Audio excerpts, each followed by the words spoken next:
Madam, একটা photo. আরে বাবা,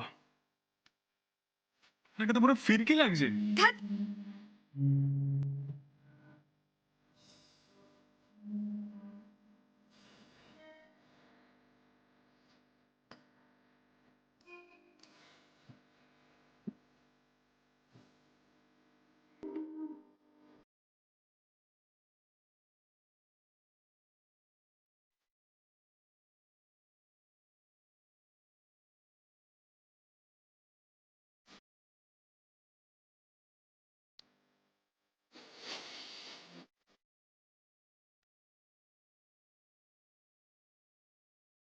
আমার জীবনে মায়ের পরে সবচেয়ে বেশি অবদান যদি কারোর থেকে থাকে, সে তোমার, নীলাদ্রি।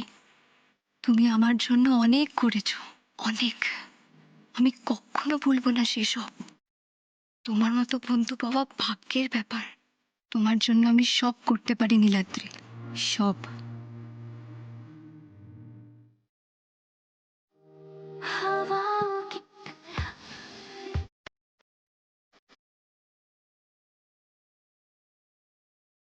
তুমি মন্ত্রী ভাস্কর সিনহায়ের ছেলে, নিজের পরিচয় ভুলে ওই বস্তিতে ওদের বাড়িতে যাওয়ায় আমার আপত্তি আছে।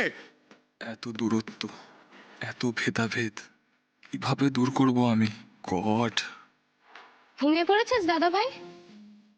না না, ঘুমায়নি। আয় আয়, বস। তুই আজ ড্যাডের কথায় খুব হট হয়েছিস, তাই না? না রে, আমি আমি খুব চিন্তিত ড্যাডের এই মাইন্ডসেট দেখে। মানুষের প্রতি ওদের মনে এত ভেদাভেদ দেখে আমি ভয় পেয়েছি। যতদিন না ওদের মন থেকে নিজেদের এই বড় ভাবার অহংকারটা দূর হবে, ততদিন এই বাড়িতে শান্তি আসবে না মধুজা। একদম ঠিক বলেছিস দাদা ভাই। আজকে ওদের জন্যই ছোট পিমনির জীবনটা এরম তছ নছ হয়ে গেল। আর স্যারের সঙ্গে যে অন্যায়টা হয়ে গেছে, তার বিচার এখনো হলো না। আর এদিকে ঠাম্মি, রোমা মাসি, বড় পিমনির ড্যাড, কারোর মায়ের দিকে কোনো খেয়ালই নেই। তারা নিজেরা নিজেদেরকে নিয়ে কি ব্যস্ত। কি করে আমি সবাইকে এক সুতোতে বাঁধবো বলতো? আজ না ফিরকিদের ওখান থেকে আসার পর না মনটা আরো খারাপ হয়ে গেল। ওদের তো আমাদের মতো টাকা পয়সা নেই, ওদের কত অভাব আছে, কিন্তু যেই জিনিসটার একটু অভাব নেই সেটা কি জানিস? আনন্দ। ওদের ওদের খুশি না পরিবারে উপচে পড়ছে, কিন্তু আমাদের আমাদের সব আছে, সব, কিন্তু না আছে খুশি, না আছে আনন্দ। আচ্ছা মধুজা, আমি কি পারবো রে ফিরকির পরিবারের মতো আমার পরিবারটাকে এরকম সুন্দর সম্পূর্ণভাবে গড়ে তুলতে? পারবো? এই যে তুই এতটা ভেবেছিস, এতেই অনেক রে। এর আগে তো আমাদের বাড়িতে এসব নিয়ে কেউ ভাবেইনি। আর প্রবলেমটা যখন তুই আইডেন্টিফাই করতে পেরেছিস, আমি শিওর সলিউশনটাও ঠিক তুই বার করতে পারবি। তাই যেন হয় মধুজা। যাকে তোর ঘুম পাইনি? না, ভাবলাম তোর কাছে একটু আসি। আমার দাদা ভাই যে বিদেশে আমাদেরকে এত মিস করছিল, আমি তো বুঝতেই পারিনি। আমরা না থাকায় তুই এতটা কষ্ট পেয়েছিলিস। তুই আমাকেও এতটা মিস করতিস দাদা ভাই? হ্যাঁ রে, এই আপনজন ব্যাপারটা যে কতটা প্রয়োজনীয় সেটা বিদেশে না গেলে বোঝা যায় না। আমি এই 12টা বছরে আমার চেতনে অবচেতনে আমি প্রত্যেকটা মুহূর্তে সবাইকে মিস করেছি। আচ্ছা ঠিক আছে, আর মন খারাপ করতে হবে না। এই আমি তো তোর কাছেই আছি। না মধুজা, আর মন খারাপ করে সময় নষ্ট করব না। সামনে এখন অনেক কাজ। আমি ড্যাডের থেকে 1 মাস সময় চেয়ে নিয়েছি। এর মধ্যেই আমাকে সব কিছু ঠিক করতে হবে, সব।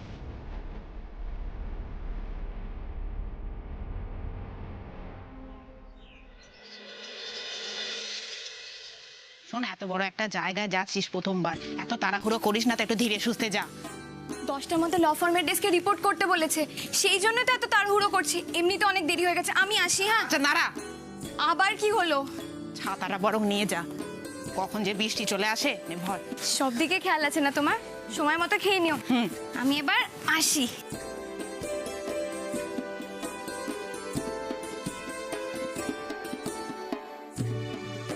দুগ্গা দুগ্গা।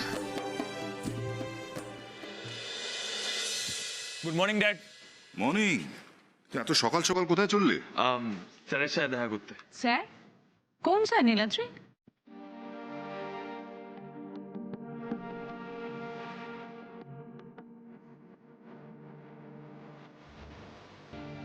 পীযূষ স্যার।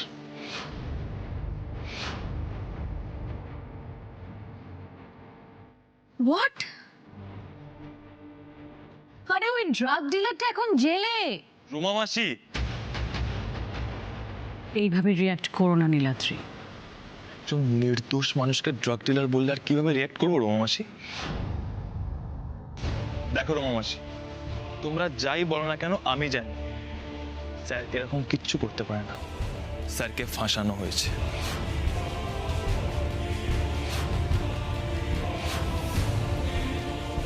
Okay fine. তার মানে তুমি বলতে চাইছো থানা, কোর্ট, আইন এগুলো সব ভুল? না ড্যাড, আইন ভুল নয়, কিন্তু কে না জানে যে আইনের চোখ বাঁধা। তাই আইনের চোখে ধুলো দেওয়া খুব সহজ, আর এক্ষেত্রেও তাই হয়েছে ড্যাড। আইনের চোখে ধুলো দিয়ে একজন নির্দোষ মানুষকে অপরাধী বানানো হয়েছে।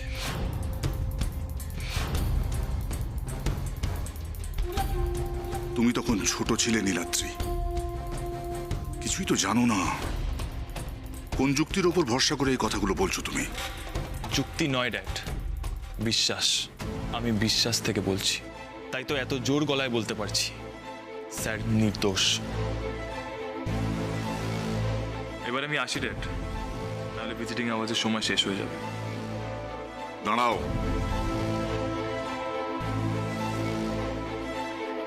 এই কয়েকদিনে তুমি এমন অনেকগুলো কাজ করেছো যেগুলো আমার সায় না থাকলেও শেষে আমি মেনে নিতে বাধ্য হয়েছি, বা মেনে নিয়েছি বলতে পারো। কিন্তু আজ একজন মন্ত্রীর ছেলে হয়ে তুমি একটা ক্রিমিনালের সঙ্গে দেখা করতে জেলে যাবে, সেটা আমি কিছুতেই মেনে নেব না। দেবো না ড্যাড, আমি ওখানে তোমার পরিচয় দেব না। তোমার কোনো সম্মানহানি হবে না ড্যাড।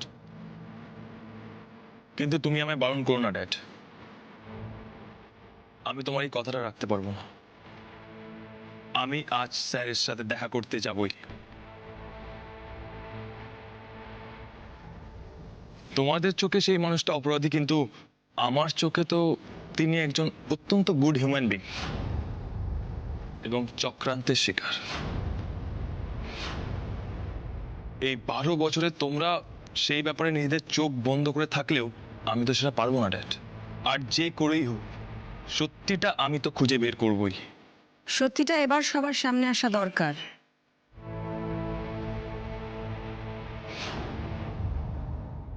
বারো বছর ধরে শুনছি নীলাদ্রির স্যার নাকি অপরাধী, কিন্তু আমিও নীলাদ্রির মতোই বিশ্বাস করি যে ওনার প্রতি অবিচার করা হয়েছে। নীলাদ্রি শোনো, নীলাদ্রি তুমি যাবে না। নীলাদ্রি দাঁড়াও। এই সময় এসে ঠিক ফোড়নটা না কাটলেই চলছিল না। না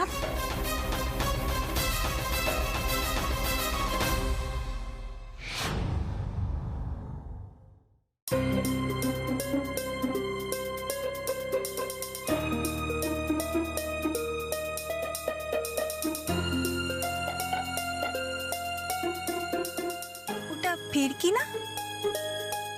এত সেজে গুজে কোথায় যাচ্ছে ও? তুমি যেখানেই যাও ফিরকি, আজ তোমাকে তোমার আসল জায়গাটা দেখিয়েই দেব আমি। শোনো, ওই কাদা জলটা দেখতে পাচ্ছ? গাড়িটা এমন ভাবে চালাও যাতে ওই মেয়েটার গায়ে কাদা জলটা পুরো ভর্তি হয়ে যায়।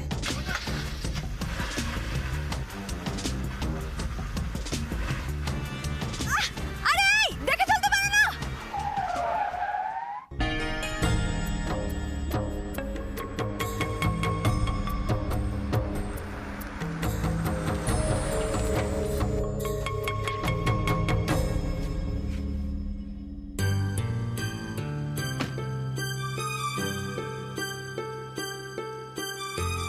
আলিয়া তুমি ইস, এ বাবা, তোমার তো সারা গায়ে কাদা লেগে গেছে ফিরকি।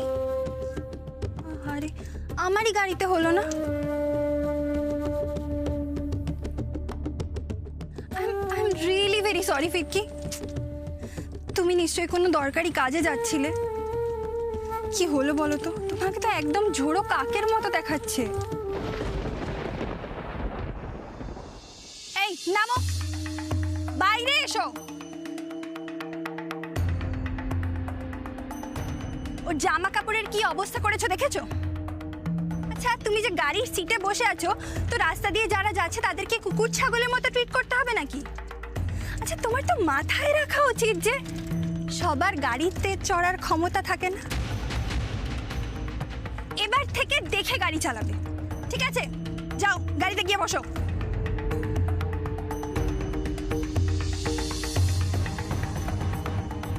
চলো, আমি তোমাকে ড্রপ করে দিচ্ছি। কিন্তু তোমার এখন যা অবস্থা, তাতে তুমি যদি আমার গাড়ির সিটে বসো তাহলে আমার গাড়ির সিটটা নষ্ট হয়ে যাবে। একটা কাজ করতে পারো, তুমি ক্যাব বুক করে নাও। ও আই এম সরি, আসলে তোমার কাছে ক্যাবের টাকা নেই না? 1 মিনিট দাঁড়াও, আমি দিচ্ছি তোমাকে। থাক আলিয়া, আমার লাগবে না। কেন? টাকাটা নিচ্ছি না। না, আসলে তুমি যে টাকার গরম দেখাচ্ছ সেটা তো তোমার টাকা না, তোমার বাবার টাকা। সেই টাকার গরমেই তুমি ফুটছো আলিয়া, তাই হয়তো তোমার মাথা ঠিক নেই। আর হ্যাঁ, আমি কিভাবে যাব সেটা আমাকেই ভেবে নিতে দাও, কেমন? আগে নিজে খেটে রোজগার করো, তারপর কাউকে টাকা দিয়ে সাহায্য করতে যেও।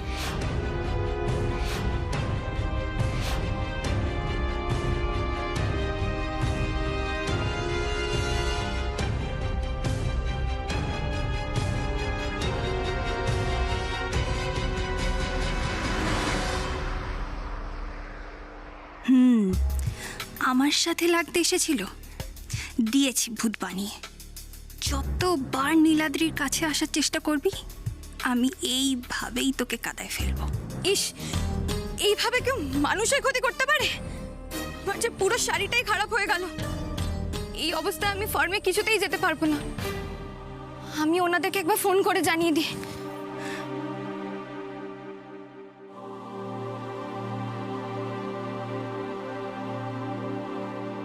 Hello sir. দেখলে রোমা, দেখলে তুমি? মুখের ওপর জবাব দিয়ে বেরিয়ে চলে গেল নীলাদ্রি। বিদেশ থেকে ফেরার পর একের পর এক যা খুশি তাই করে যাচ্ছে, আর তুমি বলছো আমি মাথা ঠান্ডা রেখে কথা বলবো ওর সঙ্গে? তোমার কথা মতন অনেক বোঝানোর চেষ্টা করেছি ঠান্ডা মাথায়, কিন্তু তাতে কোনো লাভ হচ্ছে বলে তো মনে হয় না। না না রোমা, না, এভাবে হবে না। এইভাবে কথা বলে কোনো লাভ হবে না। ছেলে বেয়াদবি করলে রাশ টানাটাই একমাত্র ওষুধ। সেটাও যদি এখনই শুরু না করি তাহলে 2 দিন বাদে হাতের বাইরে চলে যাবে। তখন হাহুতাশ করা ছাড়া আর কোনো রাস্তা খোলা থাকবে না। ঠিক বলেছো তুমি, একদম ঠিক বলেছো। আমিও না মানে নীলাদ্রিকে দেখে জাস্ট অবাক হয়ে গেলাম। না, আমি সত্যি বলছি, জানো তো, গতকাল ও যখন তোমার কাছে ক্ষমা চাইতে এলো, আমি ভাবলাম ছেলেটা হয়তো এবার নিজেকে শুধরে নেওয়ার চেষ্টা করবে, কিন্তু না, আমরা যেটা ভাবলাম সেটা সম্পূর্ণ ভুল ভাবলাম ভাস্করদা, ভুল। শুধরে নেওয়ার কি আছে রোমা? ভুল করলে তবে না সংশোধনের প্রশ্ন। মানে কি বলতে চাইছিস তুই? রোমা, সহজ কথা বলছি।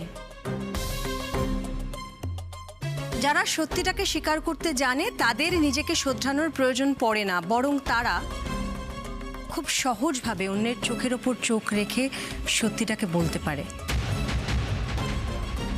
যারা সবটা জেনে সবটা দেখেও চোখ বন্ধ করে রাখে, তাদের উচিত সময় মতো নিজেকে বদলে ফেলা। নন্দিনী, চিৎকার করে তুমি আমার মুখ বন্ধ করতেই পারো,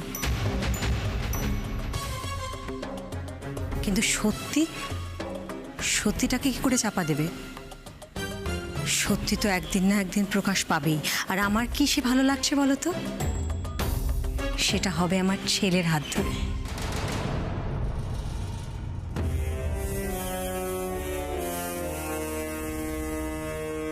কি ব্যাপার বলো তো নন্দিনী, এতগুলো বছরে তোমার গলা দিয়ে টু শব্দটি পর্যন্ত পাইনি। আজ গলা তুলে সত্যি সততা এইসব নিয়ে সোচ্চার হচ্ছ। কার প্রভাব পড়েছে তোমার উপর? ছেলের? মায়ের উপর ছেলের প্রভাব পড়েছে, এটা তো খুব গর্বের, তাই না? নীলাদ্রিকে কাছে পেয়ে সাহসটা বেড়েই চলেছে তোমার।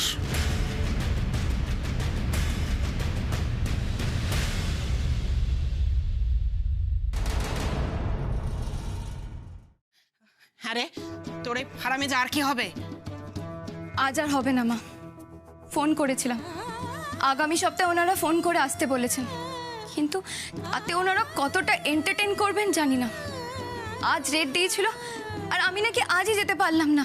কি মনে করলো বলো তো ওনারা? আমার তো ভালোই লাগছে না, ধুত, মনটাই খারাপ হয়ে গেল।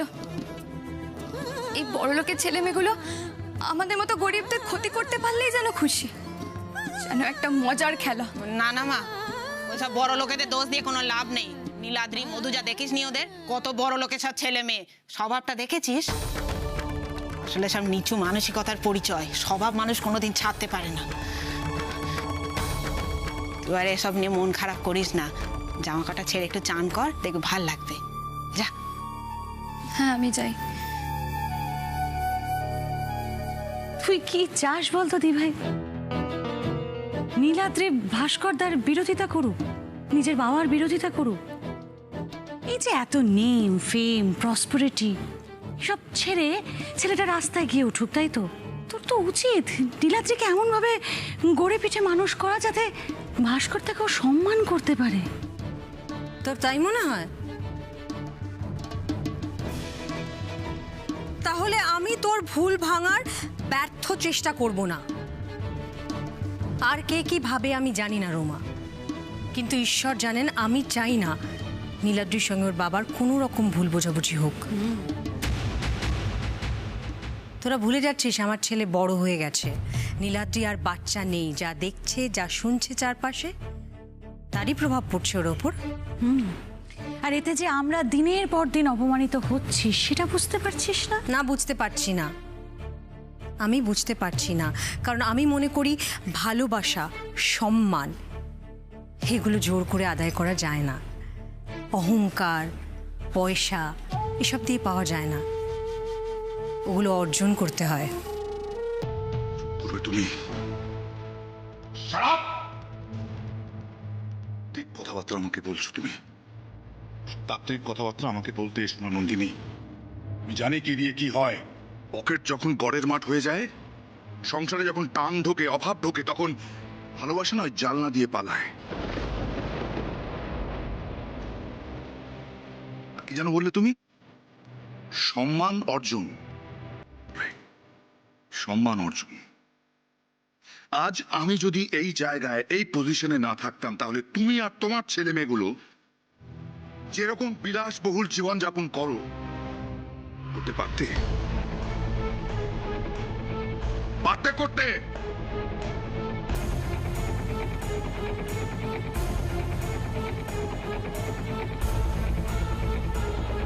আমি তোমাকে আবার বলছি নন্দিনী, ছেলেকে নিজের মতন গড়ে তুলো না, কান ভাঙিও না ওর।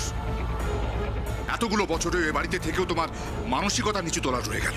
তা ওর আমার কিছু যায় আসে না, তবে একটা কথা কান খুলে শুনে নাও, নীলাদ্রির মানসিকতা তুমি যদি তোমার মতন করে গড়ে তোলো, তাহলে আমার চেয়ে খারাপ আর কেউ হবে না। চলো রুমা। দাঁড়াও,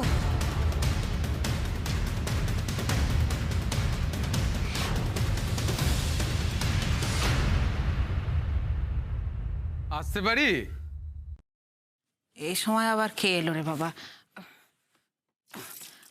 আসছি আসছি আসছি। কে? নমস্কার। এই তো মা চলে এসেছে, আমার মা। ও আমাকে চেনে। কি মা, তুমি আমায় চিনতে পারছো না? কিন্তু আপনি এখানে? হ্যাঁ, আমি তোমাকে কার্ড পাঠিয়েছিলাম তোমাকে আমার সঙ্গে দেখা করবার জন্য। আমার সঙ্গে দেখা করবার জন্য কত মানুষ ঘন্টার পর ঘন্টা অপেক্ষা করে বসে থাকে, আর সেখানে 12 ঘন্টা হয়ে গেল, তুমি একটা ফোন অবধি করলে না আমায়। তাই ভাবলাম মোহাম্মদ যদি পাহাড়ের কাছে না যায়, তাহলে তো পাহাড়কেই মোহাম্মদের কাছে আসতে হবে। তাই চলে এলাম তোমাদের বাড়ি। ইনি তো এমনি এমনি আমাদের বাড়িতে আসার লোক নয়, নিশ্চয়ই কোনো মতলব আছে ওনার।